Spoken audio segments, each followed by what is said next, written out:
I'm Brooke Mitchell, 23, and fate has a twisted sense of humor.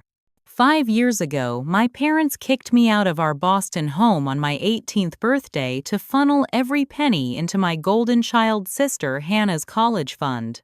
We can only afford one success story, they said.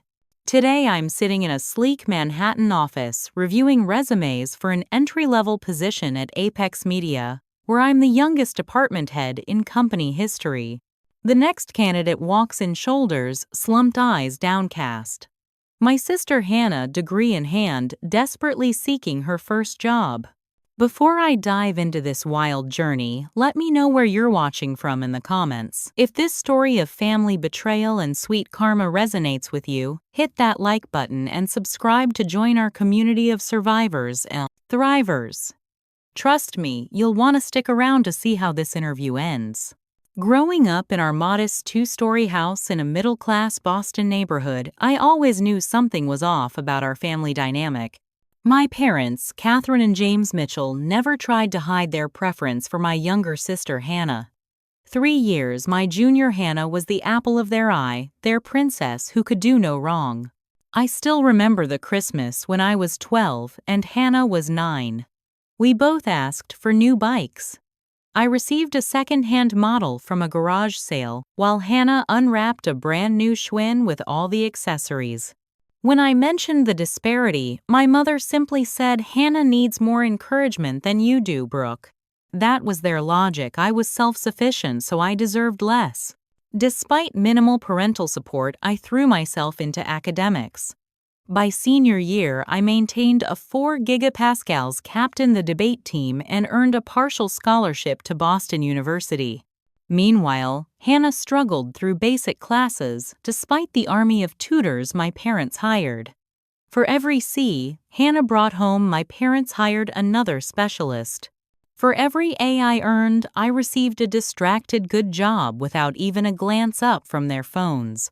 My 18th birthday fell on a Tuesday during my final semester of high school. I expected a small celebration, perhaps dinner at the local Italian restaurant my parents took Hannah to for every minor accomplishment. Instead, I came home to a palpable tension. My parents sat at our kitchen table, faces grim, hands folded like they were at a business meeting rather than their daughter's birthday. "Brooke, sit down," my father said, his voice unusually formal. "Your mother and I have made a difficult decision about the family's finances." I sat still, wearing my backpack, anticipation turning to dread in my stomach. "We've calculated our budget extensively," my mother continued, pulling out a spreadsheet, an actual printed spreadsheet of family expenses. "With Hannah's college prospects and the advanced programs she'll need to succeed, we simply cannot afford to support both of you." I stared at them, not comprehending what they were saying. "What we're trying to say," my father clarified, clearing his throat, "is that we need you to move out. Immediately." The words hung in the air like toxic gas. I looked at Hannah sitting silently at the end of the table, examining her manicured nails. "You're kicking me out." On my birthday, my voice sounded distant, like it belonged to someone else. "We've thought this through," my mother insisted. "You're more independent. You'll manage fine. Hannah needs our full financial support for her promising future." I laughed, a hollow sound that surprised even me. "What about my future? What about my college fund?" My parents exchanged a glance that told me everything. We had to use those funds for Hannah's SAT prep courses and college applications. She needs specialized attention to succeed. The betrayal cut deep. Not just the decision, but the revelation that they'd planned this for months. My college fund, which I'd been counting on, had been emptied without my knowledge. "Your things are already packed," my father added, gesturing to several boxes and suitcases stacked by the front door that I hadn't noticed when I walked in. "We need your room for Hannah's study space. The tutor said she needs a dedicated environment." I looked around at the family photos on the walls, Hannah's dance recitals, Hannah's middle school graduation, Hannah's Sweet 16. I was in the periphery of these images, always slightly out of focus, like a placeholder rather than a daughter. That night, I slept in my car, parked behind the public library, crying until there were no tears left. The temperature dropped to near freezing, and I used my debate team blazer as a makeshift blanket. I kept checking my phone, hoping one of my parents would text to say it was all a mistake, a cruel birthday prank. Nothing came.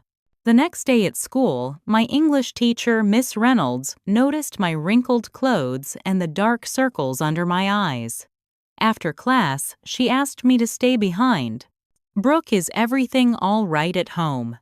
And just like that, the dam broke. Through sobs, I told her everything. Instead of empty sympathy, Miss Reynolds offered something concrete. A place to stay in her spare bedroom until I figured out my next steps. "Everyone needs a safe harbor sometimes," she said, handing me her address. Even the strongest sailors. As I followed her home that evening, I realized she was the first adult who had ever put my needs first.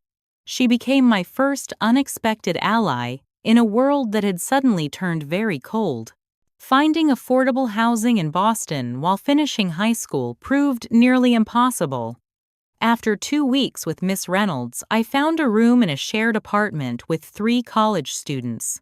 The space was tiny, barely fitting a twin mattress and a desk, but it was all I could afford on my meager savings. I picked up 2 jobs, morning shifts at a coffee shop near school, starting at 5 a.m., and evening waitressing at a diner until midnight.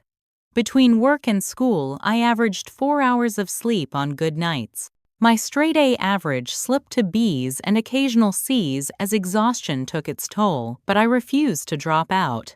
Each morning, I repeated the same mantra while staring at my tired reflection: they don't get to win. My family continued as if I had never existed. No calls, no texts, not even to check if I was alive.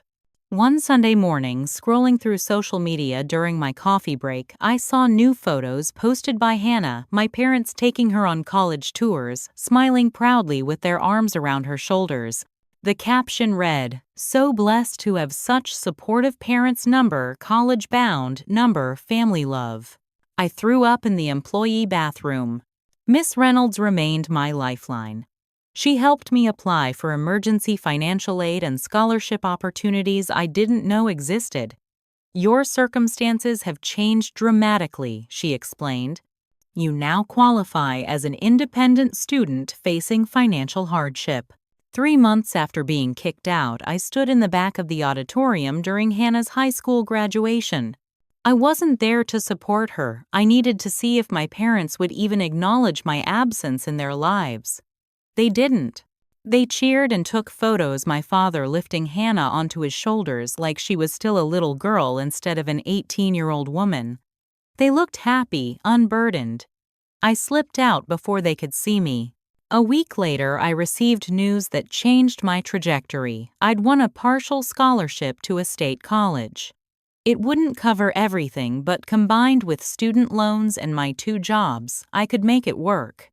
That night, I allowed myself to cry again, not from despair, but from vindicated determination. College life brought new challenges.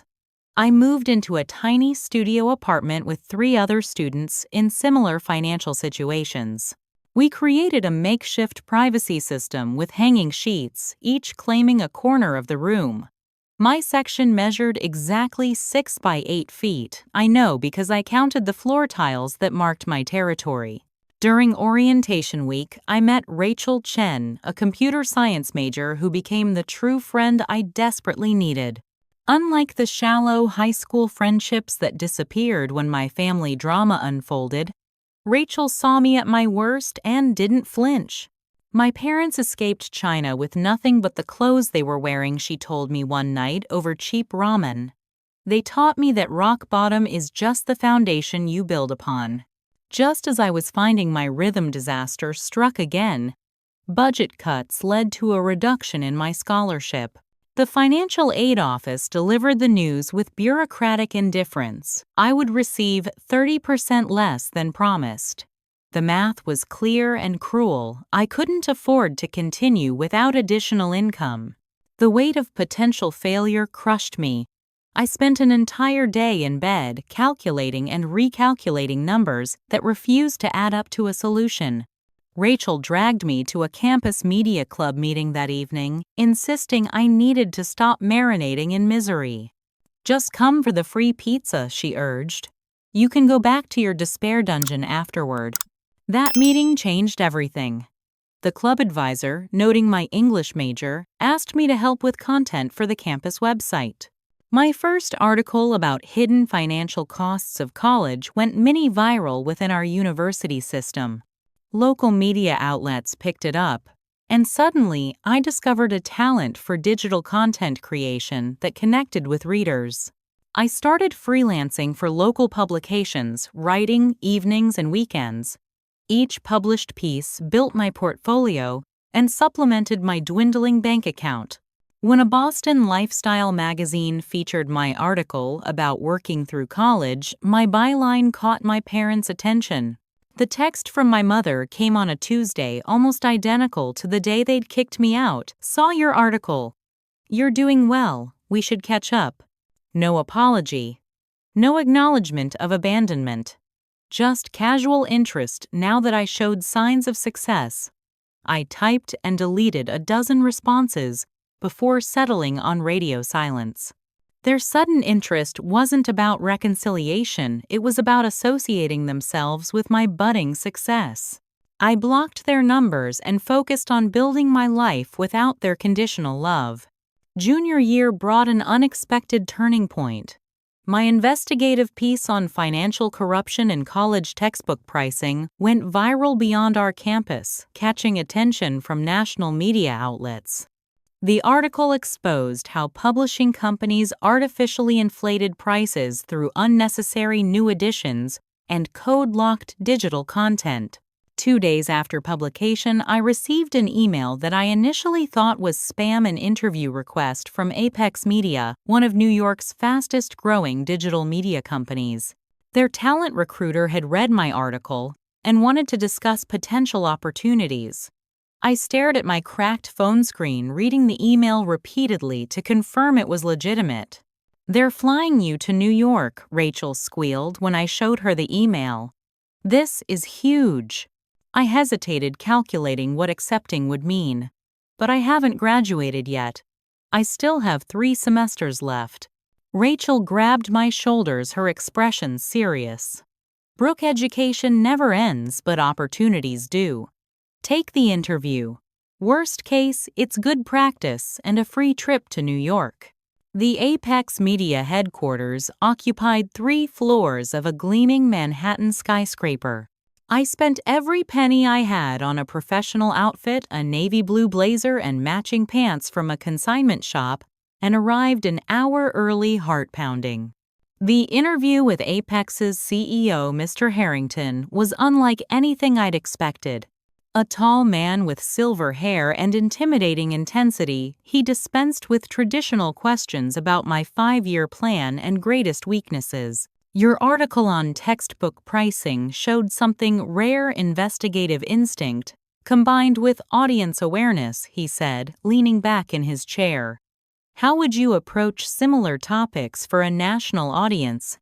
For 2 hours, we discussed media trends, digital engagement strategies, and my perspective on reaching younger demographics. At no point did he mention my incomplete degree or lack of formal experience. "We typically hire journalism graduates with internship experience," he said finally, "but conventional paths produce conventional thinking. I'd like to offer you a position as a content associate." The salary he mentioned was more than I'd made in the past 2 years combined. I must have looked shocked because he smiled for the first time during our meeting. "We can arrange flexible hours so you can complete your degree online," he added. Apex believes in developing talent, not just harvesting it. 2 weeks later, I moved to New York with 2 suitcases and more hope than I'd felt in years. My tiny Brooklyn apartment consumed most of my salary, but for the first time I had my own space, no roommates, no shared bathrooms, just 400 square feet that belonged exclusively to me. Learning the cutthroat media business proved challenging. Senior colleagues viewed me with suspicion or outright dismissal. My first assignment came only because no one else wanted it, covering a tech conference considered too niche and boring for experienced writers. I spent 3 days researching the companies presenting, identifying angles others had missed. My article connecting emerging AI ethics concerns to everyday consumer experiences became Apex's most read piece that month. Mr. Harrington sent a company-wide email highlighting my work, which did nothing to endear me to resentful colleagues. "They'll either get over it or get left behind," Mr. Harrington told me during our monthly check-in. "Success is the best revenge, but also the loneliest." His words resonated deeply with my personal experience. For the first time, I had a mentor who recognized my potential without conditions or comparisons. My schedule became punishing, working full days at Apex, studying nights for my online degree, sleeping barely 4 hours before starting again. My social life consisted entirely of video calls with Rachel and occasional coffee with coworkers who didn't view me as a threat. 6 months before my virtual graduation ceremony, I received my first promotion to senior content strategist. I celebrated alone in my apartment with takeout sushi and a video call with Rachel, who had become my only connection to my old life. In a moment of weakness, I searched social media for my family. Hannah's college graduation photos appeared immediately, my parents flanking her in matching university sweatshirts, captioned, "So proud of our brilliant graduate, the future is yours." I closed my laptop and walked to the window, looking out at the Brooklyn skyline. The familiar anger rose like bile, but this time I channeled it differently. Instead of letting it consume me, I used it as fuel. I opened my work laptop and began outlining a digital content strategy that would eventually change the trajectory of my career and Apex Media itself. Success became my most effective shield against the pain of abandonment. The Apex leadership meeting fell silent as I finished presenting my digital content strategy. 20 executives stared at me, some curious, others openly skeptical. At 21, I was easily the youngest person to ever pitch a company-wide initiative. "This would require restructuring 3 departments," said Douglas Walsh, the 50-something head of traditional media. "We can't overhaul established protocols based on a college dropout's PowerPoint." I maintained eye contact, refusing to show the hurt his words inflicted. "I completed my degree last month, actually. And these aren't protocols, they're habits. Expensive ones costing us millennial and Gen Z engagement." The rejection was swift and nearly unanimous. Only Mr. Harrington remained after others filed out. "They're scared," he said, helping me gather my materials. "Fear makes people cruel." I fought back tears of frustration. "So that's it. They just dismiss it without actual consideration." He smiled enigmatically. "I didn't say that. I'd like you to run a pilot program with a small team. Prove your concept works, and even Douglas can't ignore results."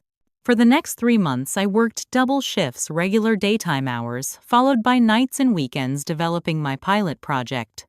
I recruited 3 other overlooked employees, a data analyst passed over for promotion twice, a graphic designer relegated to newsletter templates, and an international content creator whose accent had become an excuse to keep her from client-facing roles. We operated under the radar, applying my strategies to a small section of Apex's online properties. The results after 60 days were undeniable: engagement up 47%, subscription conversions increased by 32%, and advertising revenue growth outpacing all other divisions. When Mr. Harrington presented our results at the next quarterly meeting, the room had a very different energy. "This pilot program has outperformed our most optimistic projections," he announced. "I'm creating a new digital engagement team with Brooke Mitchell as team leader." The promotion came with a substantial salary increase and, more importantly, official recognition. Yet success brought new challenges. Douglas began a campaign of subtle sabotage, accidentally excluding me from crucial emails, scheduling important meetings during my known commitments, and questioning my decisions in front of clients. "He feels threatened," Rachel observed during one of our weekly calls. Now, working for a major tech company, she had become my sounding board for navigational office politics. Men like him can't imagine a world where they're not automatically at the top. Rachel moved to New York that summer, taking a developer position that allowed us to become roommates in a significantly nicer apartment. Having my best friend nearby provided stability I hadn't experienced since being thrown out of my family home. My professional reputation continued growing. Industry publications began mentioning me as a digital media innovator. When the prestigious Digital Future Awards nominated me for their Rising Star category, the surprise wasn't my nomination, but Mr. Harrington's reaction. "Of course you were nominated," he said when I expressed shock. "The only people surprised are those who haven't been paying attention." Winning that award catapulted my career to new heights. Speaking engagements and interview requests flooded in. Apex capitalized on my rising profile, featuring me prominently in their corporate communications. 6 months before my 23rd birthday, Mr. Harrington called me into his office for an unexpected meeting. I worried briefly that Douglas had finally succeeded in undermining me. "I'm restructuring the company," Mr. Harrington announced without preamble. "I need someone forward-thinking to head our entire digital division. I'd like that person to be you." The promotion to department head, youngest in company history, came with an office overlooking Manhattan, a team of 38 people, and a salary that finally allowed me to start building savings rather than just surviving. I moved into my first real adult apartment, a 1-bedroom in a doorman building with actual closet space and a kitchen where more than one person could stand. For the first time, I bought furniture that wasn't second-hand or assembled from a box. My first executive decision was creating a mentorship program targeting talented individuals from disadvantaged backgrounds. The initiative provided paid internships and professional development to people who, like me, had the ability but lacked connections and resources. For the first time since being abandoned by my family, I felt truly successful and secure. I had built a life that reflected my values and validated my worth, not to prove anything to those who discarded me, but to honor the potential they couldn't see. Then came the email that reopened wounds I thought had healed. "Brooke," my mother wrote after 3 years of silence, "we've been following your success and couldn't be prouder. You've always been so independent and capable. We should reconnect soon. Love, Mom." No acknowledgement of their abandonment. No apology. Just the presumption that my success meant all was forgiven. I stared at the message for hours, fingers hovering over the keyboard, caught between rage and a daughter's instinctive longing for parental approval. The email sat unanswered as I fell into troubled sleep, dreaming of locked doors and empty rooms. The email from my mother sat in my inbox for 3 days before I showed it to Rachel. We were having Sunday brunch at our favorite cafe when I finally handed her my phone. "They're so proud," Rachel read, voice dripping with sarcasm. "How convenient that their pride activates exactly when you become successful." I pushed my eggs around my plate. Maybe they genuinely regret what happened. Rachel set down the phone with deliberate care. "Brooke, where's the apology? Where's the acknowledgement that they threw you away like garbage? They smell success and want a piece. Period." Despite Rachel's warning, some childish part of me wanted to believe my parents had changed, that they finally recognized their mistakes. After a week of internal debate, I responded with a brief agreement to meet for coffee, setting clear boundaries, public place, limited time, no pretending the past didn't happen. We arranged to meet at a neutral cafe in Midtown. I arrived early, choosing a table with clear sightlines to the exit. When they walked in, my father noticeably grayer, my mother thinner than I remembered. My heart performed contradictory movements, leaping with instinctive joy while simultaneously contracting in self-protection. Brooke, my mother attempted to hug me, but I stepped back, extending my hand instead. Her smile faltered as she accepted the handshake. You look wonderful. So professional. My father nodded approvingly. The New York life agrees with you. They sat ordering elaborate coffee drinks while I sipped water. For 20 excruciating minutes, they chatted as if we were casual acquaintances catching up after a brief separation, asking about my apartment, my job, my social life. Not once did they mention abandoning me on my 18th birthday. Finally, my father cleared his throat. Brooke, we've been following your career closely.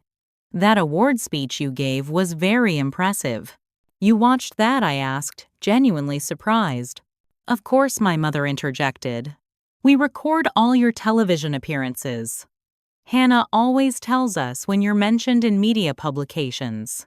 The mention of Hannah's name changed the atmosphere instantly. Actually, my father continued, leaning forward. Hannah is why we wanted to reconnect. She's having a difficult time professionally.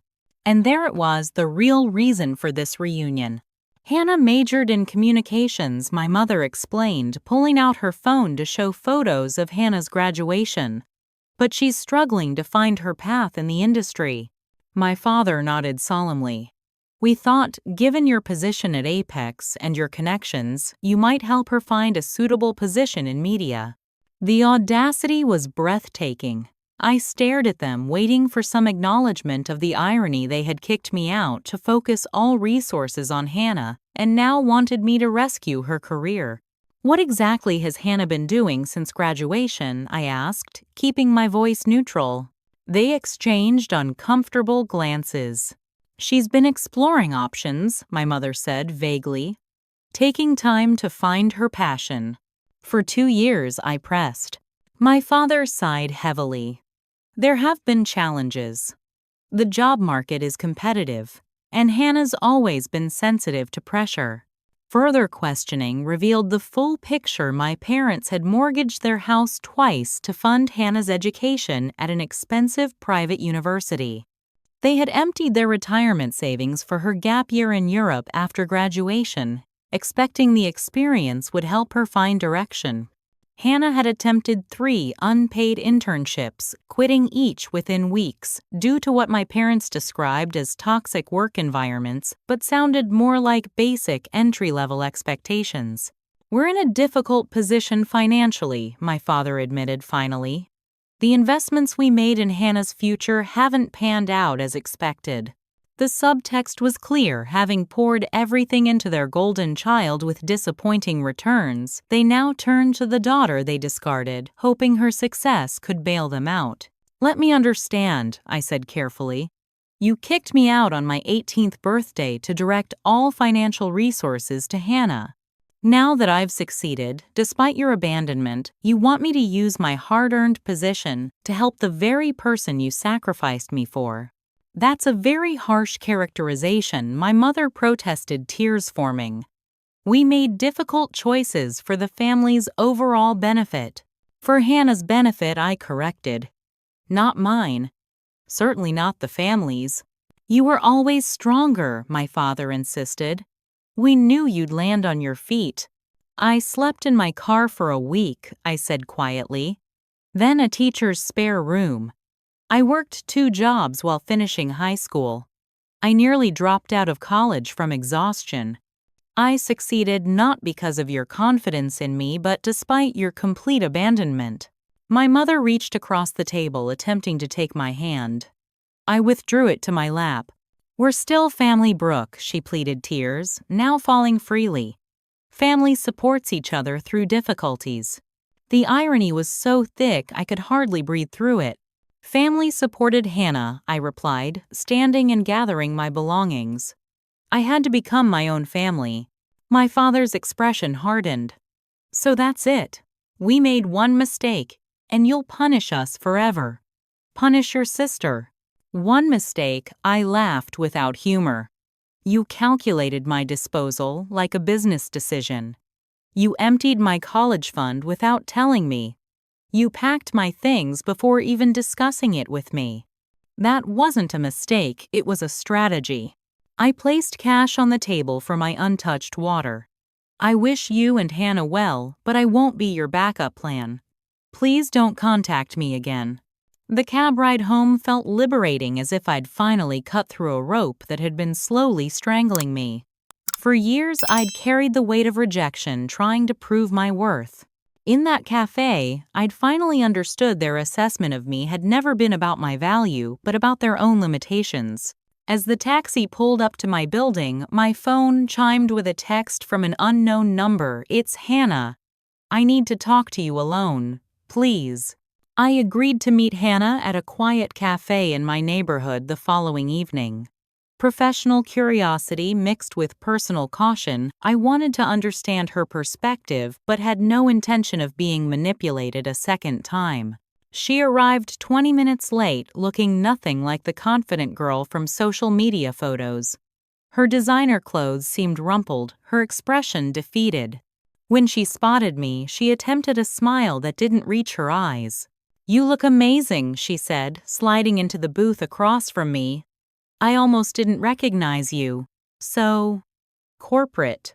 I nodded without returning the compliment. "Your text said you needed to talk." Hannah fidgeted with a sugar packet. "Mom and Dad told me about your meeting. They said you were unreceptive." That's one word for it. An uncomfortable silence stretched between us, the awkwardness of two people who shared DNA and childhood memories but had become strangers. "What was it like?" Hannah finally asked. "After they asked you to leave?" The question surprised me with its directness. "It was hell, Hannah. I was 18 with nowhere to go. I always felt so much pressure because of you," she said, eyes downcast. "You were perfect at everything. Grades, extracurriculars, even making friends seemed effortless for you. Mom and Dad constantly compared me to you. Why can't you be organized like Brooke? Why can't you focus like your sister?" I listened silently, wondering if she expected sympathy for the difficulty of being the favored child. When the financial issues started, Dad was panicking about college costs for both of us. The college counselor said I needed extensive tutoring to have any chance at decent schools. She twisted the sugar packet until it burst, spilling granules across the table. I was failing 3 classes. The tutor cost hundreds per week. "So they decided I was expendable," I concluded flatly. Hannah looked up, her expression unreadable. "They didn't decide anything, Brooke. It was my idea." The cafe noise faded to background static as her words registered. "What?" "I suggested it," she repeated, voice barely audible. 3 months before your birthday, when they were arguing about money again. I told Dad that since you were so independent and smart, you could probably manage on your own." I stared at her, ice forming in my veins. "You suggested they kick me out, their barely 18-year-old daughter." She nodded miserably. "I didn't think they'd actually do it. I thought maybe they'd ask you to get a job or attend community college first. But once Dad started calculating the savings, did you know they emptied my college fund for your SAT tutoring?" Another nod. "I helped them transfer the money. Dad needed my signature since it was going toward my education expenses." The betrayal was so much deeper than I'd imagined. Not just my parents making a cruel decision, but my sister actively engineering my removal. "Why are you telling me this now?" I asked, voice steady, despite the emotional earthquake happening inside me. Hannah's composure cracked. Because it was all for nothing, tears spilled down her cheeks. 4 years at Brentwood University, and what do I have to show for it? A communications degree nobody values and student debt my parents can't help with because they're broke. She detailed her post-graduation failures, the internship at a PR firm where she was asked to work weekends, completely unreasonable expectations. The marketing assistant position she quit after 2 weeks because her ideas weren't appreciated. The social media coordinator role where her supervisor had it out for her after she missed 2 deadlines. Everything's always someone else's fault, isn't it, Hannah? I observed quietly. That's not fair, she protested. I'm trying my best, but the job market is impossible right now. The same job market I navigated while working 2 jobs and finishing college. Hannah wiped her tears with a napkin. I know I don't deserve your forgiveness or help, Brooke, but I'm desperate. Mom and Dad are talking about selling the house. Dad's postponed retirement indefinitely. I felt a flicker of sympathy for my parents despite everything. They had made terrible choices, but Hannah had clearly manipulated them as effectively as she was now attempting with me. What exactly are you asking for, Hannah? A chance, she pleaded. Just an opportunity to prove myself at Apex or somewhere you have connections. I have a degree from a prestigious university. I just need a foot in the door. I considered her request, remembering my own struggles. Send me your resume. I can't promise anything, but I'll review it. Relief flooded her face. Thank you. You won't regret this. I've changed, I promise. But as the conversation continued, Hannah's mask slipped. When I mentioned the entry-level position would require weekend work, her enthusiasm dimmed. When I emphasized performance metrics and accountability, she became defensive. You know, she said, tone shifting subtly, Mom and Dad were really hurt by how you spoke to them yesterday. They're under tremendous stress because of their financial situation. The situation they created by throwing away one daughter to gamble everything on another, I pointed out. Hannah's expression hardened. They made mistakes, but they're still our parents. If you don't want to help me, for my sake, at least consider helping for theirs. When I didn't immediately acquiesce, her approach changed again. I understand if you're too busy with your important job to help family. I'll just tell Mom and Dad you weren't interested in reconciliation. The manipulation was so transparent, it was almost comical. 5 years ago, it might have worked my desperate need for family approval overriding self-preservation. But I recognize the tactics now.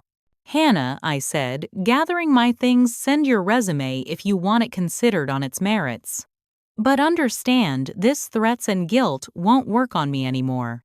I built my life without family support, and I can continue that way if necessary. Her face flushed with anger. You always thought you were better than everyone. Now you have a fancy job and think you can just discard your family.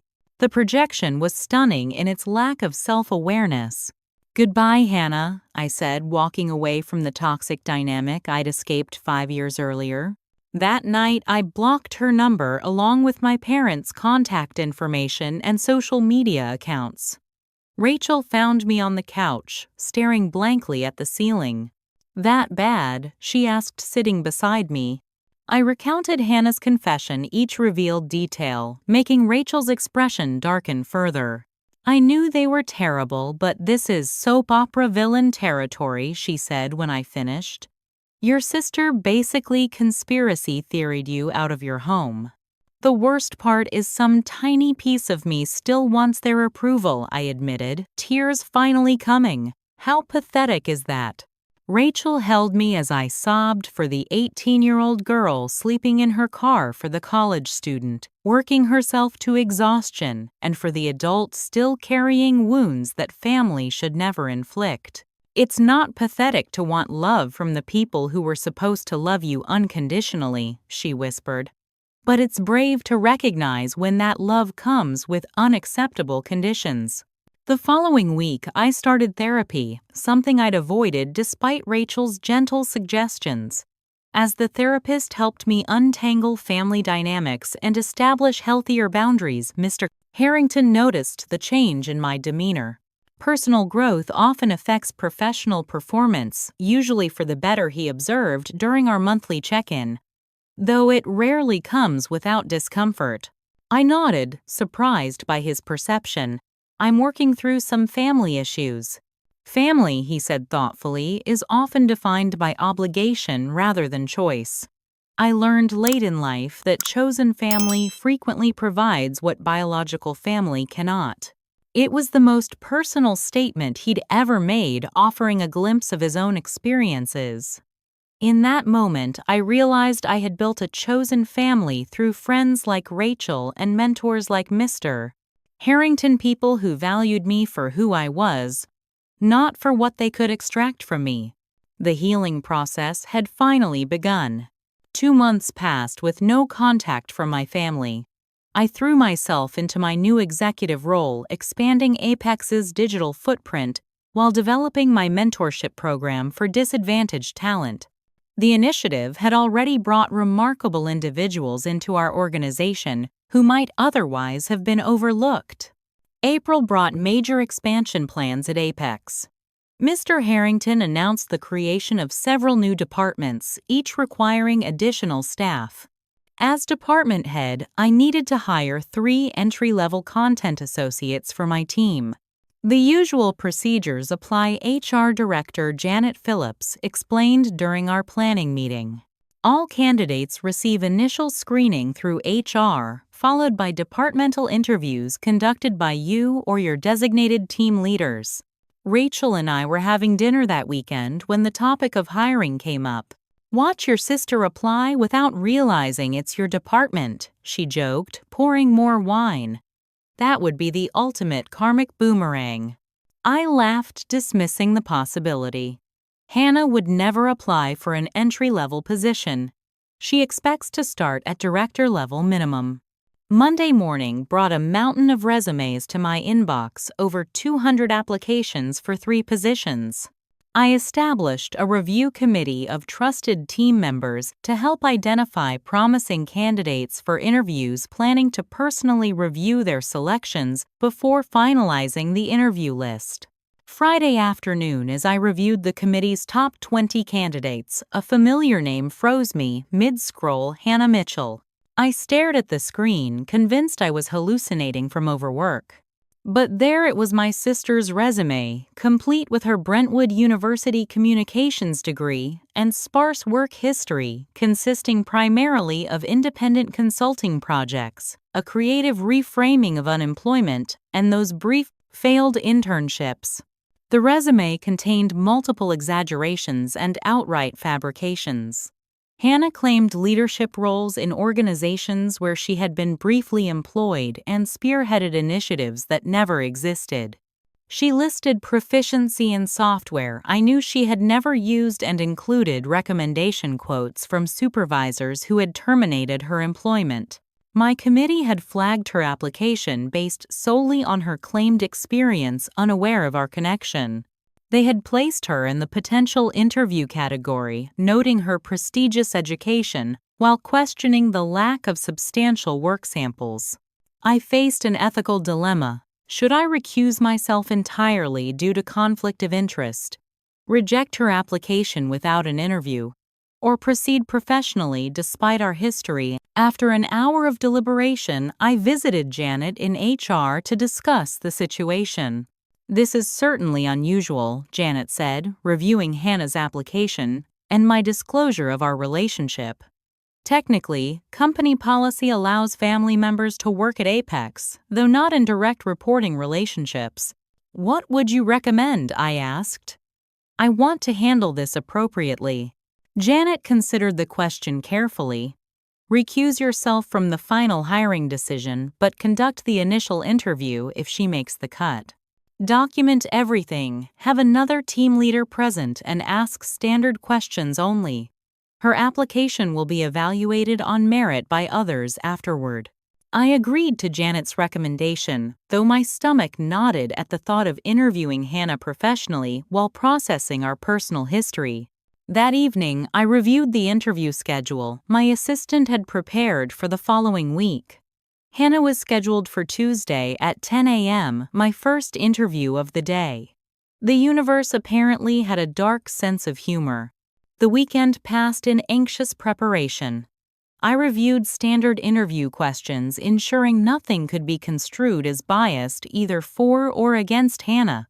I role-played potential scenarios with Rachel, who volunteered antagonistic responses that made us both laugh despite my nervousness. "What if she just starts crying in the middle of the interview?" Rachel asked, mimicking dramatic sobbing. "I'll offer tissues and redirect to the next question," I replied, maintaining my professional demeanor despite Rachel's increasingly absurd hypotheticals. By Tuesday morning, I felt adequately prepared. I wore my most formal suit, a power move that helped maintain psychological distance, and arranged for my senior content strategist, William, to join the interview as a witness and second evaluator. "We have a special situation with this candidate," I explained to William without elaborating. "I'd appreciate your objective assessment." Hannah's resume indicated she had interned at Maxwell PR, where William had previously worked. His presence might prove illuminating if Hannah's claims were questioned. At precisely 10 a.m., my assistant escorted Hannah into the conference room. She wore an expensive but slightly ill-fitting suit, hair pulled back in a severe bun that aged her. She didn't immediately recognize me, smiling generically as she scanned the room, clearly expecting someone else. When our eyes met, her expression cycled rapidly through shock, calculation, and finally a forced smile. "Brooke, what a surprise!" she exclaimed, voice artificially bright. "I had no idea you'd be conducting the interview personally." "Miss Mitchell," I replied with professional courtesy, "this is William Parker, our senior content strategist. Please have a seat." William's raised eyebrow indicated his surprise at the familiar address, but he maintained his professional demeanor. Hannah attempted to establish rapport through family connection immediately. "My sister and I haven't seen each other in ages. How wonderful to reconnect professionally." I redirected, gently but firmly. "We're conducting structured interviews for all candidates. Let's begin with your interest in Apex Media and this specific role." For 15 excruciating minutes, Hannah attempted to navigate standard interview questions. Her responses revealed poor preparation and limited understanding of the position's requirements. When asked about content management systems, she provided vague answers that demonstrated no practical experience. Her portfolio contained only classroom projects and a personal blog with 3 posts. William asked about her Maxwell PR experience, referenced prominently on her resume. "I worked directly with Carol Jennings on the Heartland account." "Could you tell me about some specific campaigns you contributed to?" Hannah's face flushed. "I mainly observed and learned from the team. It was more of a learning experience than direct contribution." William nodded without expression. I knew from previous conversations that he had managed the Heartland account personally during the timeframe Hannah claimed involvement, and Carol Jennings had left the company a year before Hannah's supposed internship. As the interview progressed, Hannah grew increasingly desperate, dropping references to family loyalty and blood connections that made William visibly uncomfortable. When I asked about her experience working under tight deadlines, a crucial skill for our fast-paced environment, Hannah abandoned all pretense of professionalism.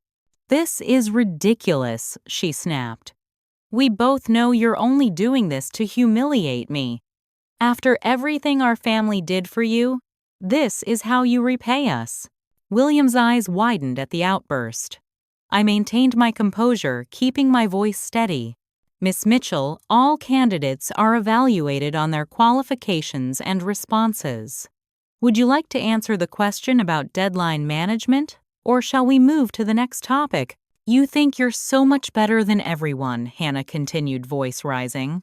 "You've always been jealous of me, of the attention Mom and Dad gave me. Now you're using your position to sabotage my career." I made a final attempt to salvage the professional context. "This interview is about your qualifications for this specific position. Your personal grievances are not relevant to that assessment." Hannah stood abruptly, knocking over her water glass. "You're sabotaging me. You're telling them not to hire me because you're still bitter about high school. Security was called when Hannah refused to leave voluntarily, creating a scene that unfortunately played out within view of the open concept office. My colleagues watched as she was escorted to the elevator, still shouting accusations about family betrayal. I remained in the conference room after she left, taking deep breaths to center myself. William sat silently beside me, clearly processing what he had witnessed. I apologize for the unprofessional conclusion to the interview, I said finally. William shook his head. No apology needed. Though I am curious about the "everything our family did for you" comment, given it seemed to suggest the opposite of gratitude. I smiled wryly.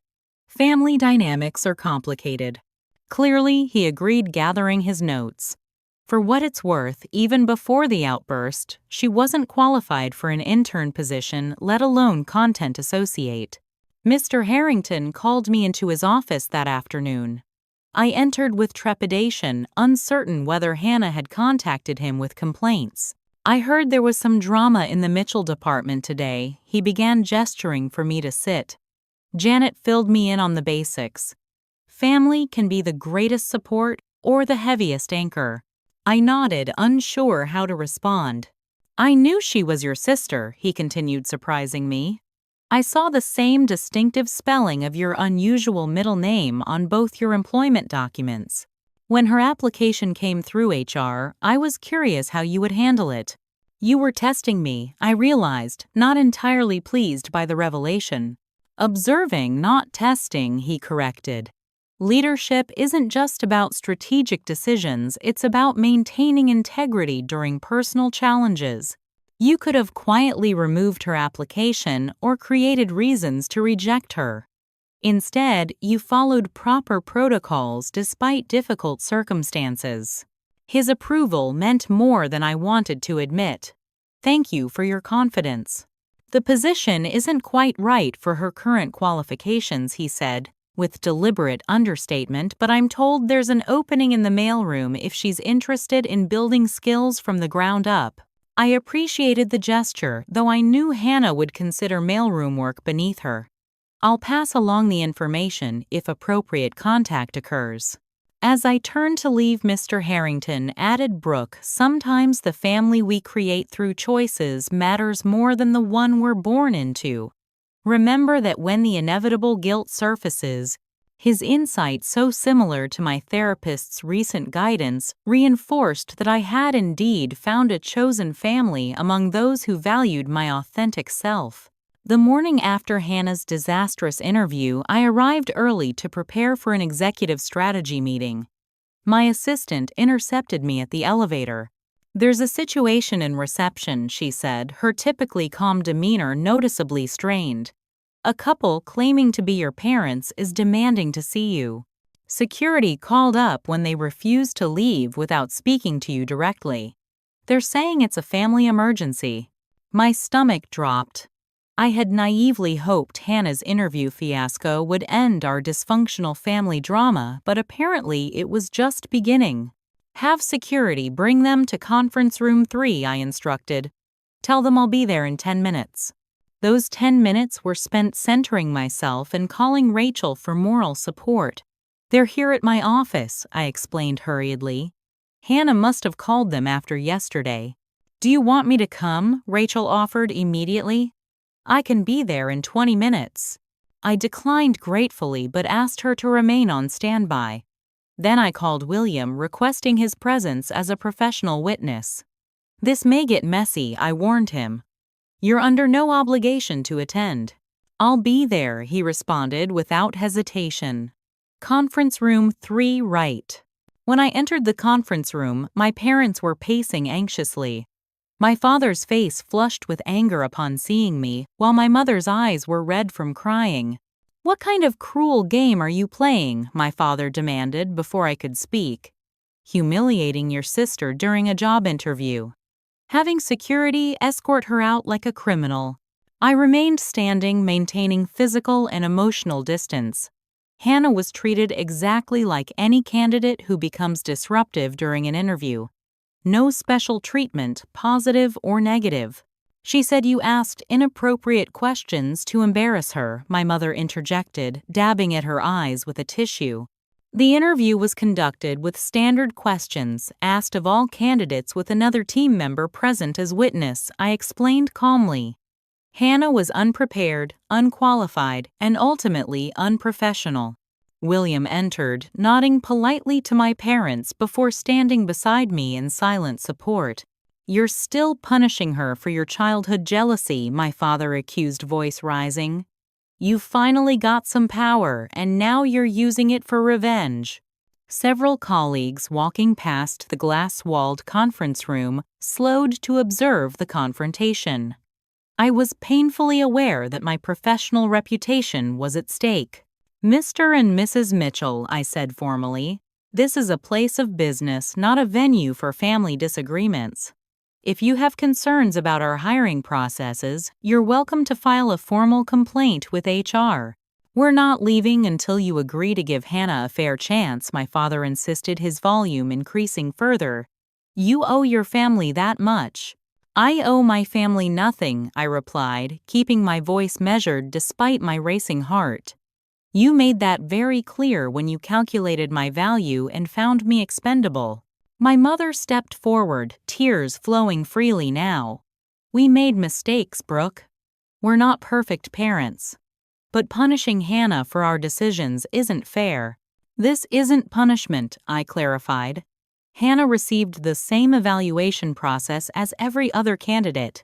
She lacks the qualifications, experience, and professionalism required for the position.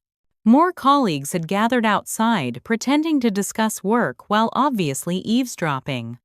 The glass walls that normally symbolized Apex's commitment to transparency now felt like a fishbowl of public humiliation. You've always been cold, my father accused, gesturing wildly. We gave you everything we could. You gave me nothing. The words burst out before I could contain them. Taking a deep breath, I continued more calmly. You threw me out on my 18th birthday. I slept in my car. I worked 2 jobs to survive while finishing high school. I nearly collapsed from exhaustion trying to pay for college after you emptied my savings without permission. The gathering crowd outside grew larger as my father's face darkened with rage. We'll expose you for the vindictive person you are. We'll tell everyone how you abandoned your family when they needed you. William stepped forward slightly. Sir, I was present for yesterday's interview.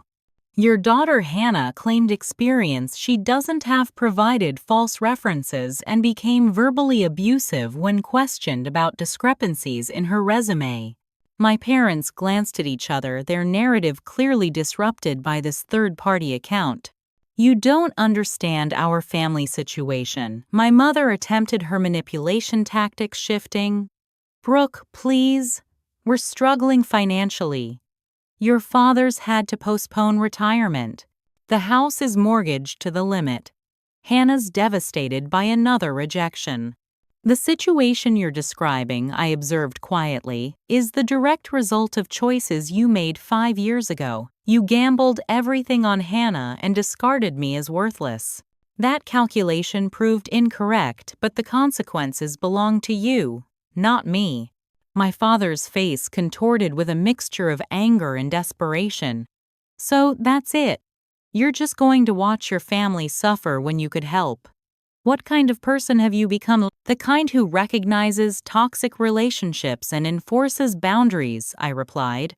The kind who built success without family privilege or support. The kind who values integrity over manipulation. The conference room door opened and Mr. Harrington entered with security personnel. His presence immediately changed the atmosphere, my father's bluster deflating like a punctured balloon. Mr. and Mrs. Mitchell, Mr. Harrington said with deceptive pleasantness, I'm Jefferson Harrington, CEO of Apex Media. While we encourage open communication, disrupting our business operations and harassing our executives crosses several boundaries, both professional and legal. My mother began another tearful plea, but Mr. Harrington raised his hand to silence her. Security will escort you from the building. Any future attempts to enter these premises without appointment will result in trespassing charges." He turned to me. "Miss Mitchell, I believe we have a strategy meeting scheduled. Shall we proceed?" As security led my parents away, Mr. Harrington placed a supportive hand briefly on my shoulder. "10 minutes in the executive lounge to collect yourself, then join us in the boardroom. We'll start with marketing projections." The simple normalcy of his directive, treating the family drama as a minor inconvenience rather than a catastrophe, helped restore my professional equilibrium. In the executive lounge, I splashed cold water on my face and reapplied lipstick with hands that trembled only slightly. By afternoon, the incident had spread throughout the office. Rather than the career-damaging embarrassment, I feared the confrontation seemed to have strengthened my standing. Colleagues stopped by with coffee-supportive comments and their own family horror stories. "The Mitchell clan puts the fun in dysfunctional," joked Teresa from accounting, making me laugh despite everything. That evening, an unexpected email arrived from Mr. Harrington. "All staff, today's unfortunate disruption in the digital division highlighted something worth acknowledging publicly. Leadership isn't measured by titles or organizational charts, but by grace under pressure and unwavering professionalism during personal challenges." Brooke Mitchell exemplified these qualities today. Her handling of a difficult situation while maintaining her responsibilities deserves recognition. It's precisely this integrity and resilience that prompted my decision to expand her role. Effective immediately, Brooke will lead our newly formed Digital Innovation Division, overseeing multi-platform content strategy across all Apex properties. This expanded role reflects both her exceptional performance and our company's strategic priorities moving forward. Please join me in congratulating Brooke on this well-deserved promotion. Jefferson Harrington, CEO, Apex Media. I read the email 3 times, hardly believing its contents. The promotion was substantial, nearly doubling my team, size, and budget, while placing me directly in the executive leadership circle. It was more than professional validation. It was public affirmation of my worth from the person whose opinion I valued most in the business world. Rachel organized an impromptu celebration that evening, inviting trusted colleagues to a nearby restaurant. Surrounded by people who genuinely supported me, who had chosen to be in my life, and whom I had chosen in return, I experienced a profound sense of belonging that my biological family had never provided. For the first time, I slept peacefully through the night, unburdened by family ghosts or fears of inadequacy. The following morning, I was mentioned in a media industry newsletter announcing my promotion. Among the congratulatory emails was one from an unexpected source, Miss Reynolds, my high school English teacher, who had provided that first crucial sanctuary when I had nowhere else to go.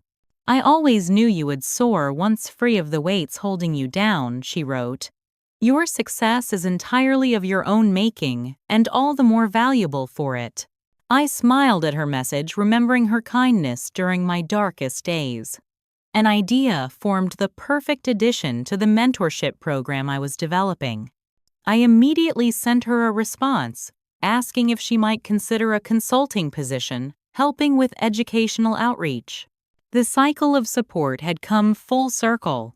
6 months after the confrontation with my parents, life had transformed in ways I couldn't have predicted. My expanded department thrived under the innovative structure I'd implemented, surpassing quarterly projections by 37%. Our success became a case study in industry publications, with competitors scrambling to replicate our strategies. The mentorship program I'd established for disadvantaged students had grown from a personal passion project into a company-wide initiative. 22 participants now received training, stipends, and professional development opportunities. Several had already transitioned to entry-level positions throughout Apex. Miss Reynolds accepted my offer to run the educational outreach component of the program, bringing her decades of experience identifying overlooked potential in students. Her perspective proved invaluable as we expanded beyond media-focused training to include financial literacy and professional development skills. Many brilliant young people fail not because of ability she observed during our program review, but because no one taught them the unwritten rules of professional advancement. Rachel received a well-deserved promotion to technical director at her company, and we celebrated by moving into neighboring apartments in a better building. Our Sunday brunches remained sacred time for unfiltered conversation and mutual support. "We should formalize our friendship," Rachel joked one Sunday. "Like a blood pact, but with mimosas instead of blood." On a crisp October morning, I received an email that stopped me mid-coffee. The sender was Hannah writing from an unfamiliar address. "Brooke, I'm writing not to ask for anything, but to offer something long overdue, an apology. After the interview disaster and Mom and Dad's scene at your office, I hit rock bottom. The fantasy that my degree entitled me to success finally shattered. I'm working retail now in Philadelphia. It's not glamorous, but it's honest work with a regular paycheck. I'm finally supporting myself without parents or older sisters to bail me out. A therapist is helping me understand how our family dynamic shaped me into someone I don't like very much. The entitlement, the manipulation, the jealousy, I'm working through it all. I don't expect forgiveness or reconnection. I just wanted you to know that I recognize the hurt I caused and am trying to become someone better. Someone who takes responsibility rather than laying blame. I hope you're well. Hannah." The email contained no requests, no manipulative language, no guilt trips, just accountability and apparent growth. I composed several responses before settling on something brief but genuine. "Hannah, thank you for your email. Accountability is a significant step. I'm glad you're finding your path and getting professional support. Forgiveness is a process, not an event. Relationship repair takes time and consistent changed behavior from all parties. I'm not ready for reconnection yet, but I appreciate your recognition of past dynamics.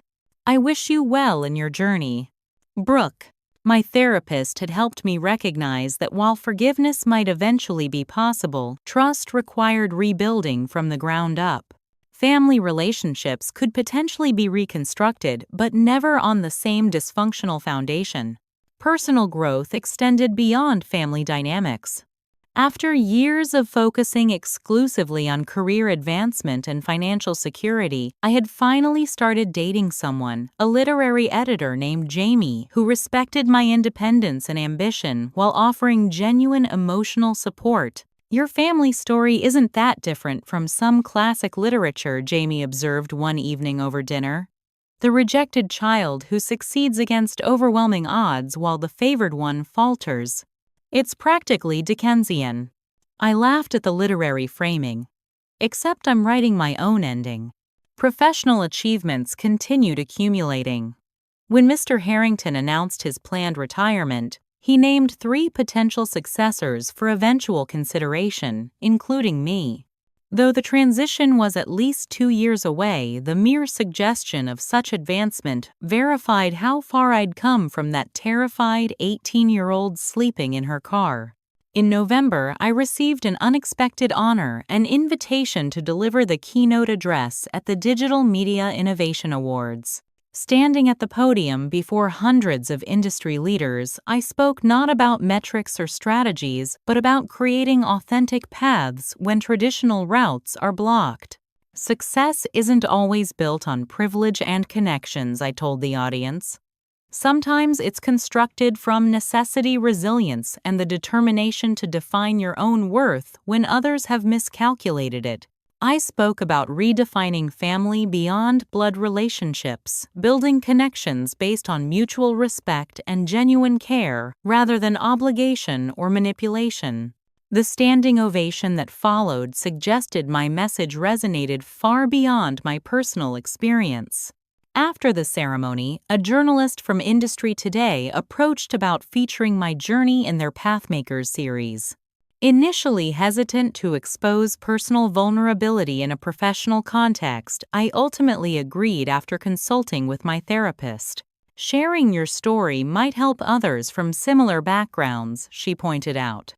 The details that seem most painful to reveal are often precisely what others need to hear to feel less alone. The healing power of speaking truth surprised me. Each time I articulated my experience in therapy with trusted friends, and eventually in the published profile, the narrative shifted slightly. What began as a story of abandonment and betrayal evolved into one of resilience and self-determination. Not because the facts changed, but because my relationship to them transformed. The article generated hundreds of messages from readers with similar experiences, people who had been discarded by family yet found strength to build meaningful lives. I established a quarterly mentorship breakfast for young professionals from challenging backgrounds, creating the support network I had desperately needed at their age. On my 24th birthday, 6 years after being kicked out, I sat in my office reviewing applications for the next mentorship cohort. A young woman's essay particularly caught my attention. Her circumstances mirrored my own homeless at 18, after family rejection, working multiple jobs while attending community college, determined to succeed despite overwhelming odds. I arranged to meet her personally rather than delegating the interview to program coordinators. When she entered my office, nervous but determined, I recognized the familiar hunger for validation and opportunity. 5 years ago, I was sleeping in my car, I told her after initial introductions. Now I'm here. With the right support and your obvious determination, imagine where you might be in 5 years. The flash of hope in her eyes reflected my own journey, the understanding that life's worst betrayals sometimes lead to our greatest opportunities. Not because trauma is valuable, but because overcoming it reveals strength we never knew we possessed. That evening, I stood on my apartment balcony, looking over the Manhattan skyline, feeling a sense of peace that had once seemed impossibly distant. Success wasn't about proving worth to those who had discarded me. It was about building something meaningful that helped others find their own strength. The painful beginning had led to a purposeful life, not despite the abandonment, but because the absence of a safety net had forced me to create something stronger, more intentional, and ultimately more genuine than what I had lost. Family, I had learned, wasn't defined by DNA, but by choices, daily decisions, to support, respect, and value one another. The family I had built through friendship, mentorship, and professional connections provided the belonging my biological family never could. In choosing myself when no one else would, I had ultimately found my way home. So tell me, have you ever had to create your own path when traditional support systems failed you? What unexpected strengths did you discover in yourself through adversity? Share your experiences in the comments below, and don't forget to like, subscribe, and share this video if my story resonated with you. Remember, sometimes the most beautiful journeys begin with the most painful first steps. Thank you for listening, and I'll see you in the next video. Stay strong, stay determined, and know that your worth is not determined by those who failed to see it.